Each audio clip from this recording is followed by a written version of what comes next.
Ahmedabad municipal corporation દ્વારા રિવરફ્રન્ટના વિવિધ આકર્ષણોની જાહેરાતો કરવામાં આવી હતી, પરંતુ તેમાંથી કેટલીક બાબતો પોકળ સાબિત થઈ છે। કેટલાક એવા આકર્ષણો છે જે માત્ર લોલીપોપ સાબિત થયા છે। આ છે અમદાવાદનું વિખ્યાત રિવરફ્રન્ટ। એક સમયના ગુજરાતના મુખ્યપ્રધાન અને હાલના વડાપ્રધાન નરેન્દ્ર મોદીનો આ ડ્રીમ પ્રોજેક્ટ છે। તેથી સ્વાભાવિક રીતે અમદાવાદ મહાનગરપાલિકામાં તેમાં નીત નવું કરવા પ્રયાસ કરે। અમદાવાદના રિવરફ્રન્ટની મુલાકાતે આવતા લોકોને નવા આકર્ષણ આપવા એમ્ફીબીયસ બસ, ફ્લોટિંગ રેસ્ટોરાં તેમજ એમ્યુઝમેન્ટ પાર્કની જાહેરાત કરવામાં આવી હતી। આ જાહેરાતને લાંબો સમય થવા છતાં તેનું અમલીકરણ થયું નથી।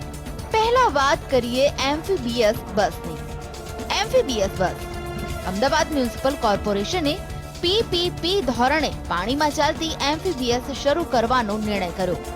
25 લાખની બસ ચીનથી 3 નવેમ્બરના રોજ અમદાવાદના આંગણે આવી ગઈ હતી, પણ તેમાં ટેકનિકલ ખામી હોવાના કારણે હારી થાકીને તેને પરત મોકલવામાં આવી, એટલે કે ચાઇનીઝ બસ તકલાદી નીકળી। ફ્લોટિંગ રેસ્ટોરાં ગત 17 ડિસેમ્બરના રોજ ગોવાની પાર્ટીને તેનો કોન્ટ્રાક્ટ આપવામાં આવ્યો, પણ હવે તે નિષ્ફળ ગયો છે।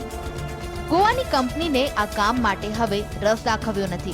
ફ્લોટિંગ રેસ્ટોરાં ઉપરાંત તેમાં party hall, musical show, wireless ઇન્ટરનેટની પણ સુવિધા લોલીપોપ સાબિત થઈ છે।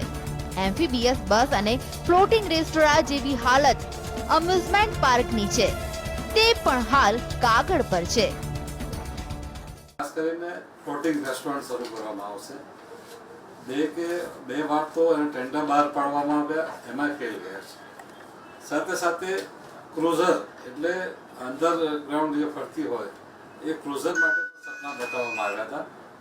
હવે ફરી એકવાર આ લોકોએ ચાઇનાથી લાવેલી એમ્ફીબીયસ એટલે કે ચાઇનાની બસ જે રોડ ઉપર પણ ચાલી શકે અને પાણીમાં પણ ચાલી શકે, એ પણ ચાઇનાની બસ એટલે ચાઇના જેવી સાબિત થઈ।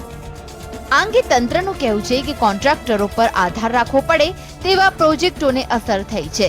બાકીના કોર્પોરેશન દ્વારા કરવામાં આવેલા પ્રોજેક્ટો શરૂ થઈ ગયા છે। એ જૂની આવી હતી એટલે કોઈ બનાવ ન બને એટલા માટે એને બંધ રાખવામાં આવી છે, અને ફ્લોટિંગ રેસ્ટોરન્ટ એ ગોવાની પાર્ટીને આપવામાં આવેલી, એના માટે એને બનાવવા માટેની જગ્યા પણ અમે એલોટ કરી હતી, પણ એ હજી સુધી આવ્યા નથી। રિવરફ્રન્ટ પ્રોજેક્ટ શરૂ થયો ત્યારથી તે કોઈને કોઈ વિવાદમાં રહ્યો છે, ત્યારે હવે જોવાનું એ રહે છે કે મહાનગરપાલિકાએ કરેલી વિવિધ જાહેરાતોનું અમલીકરણ ક્યારે થાય છે। કેમેરામેન રાજુ ગઢવી અને સૈનિક સાથે ઝલક અધ્યારુ, GST।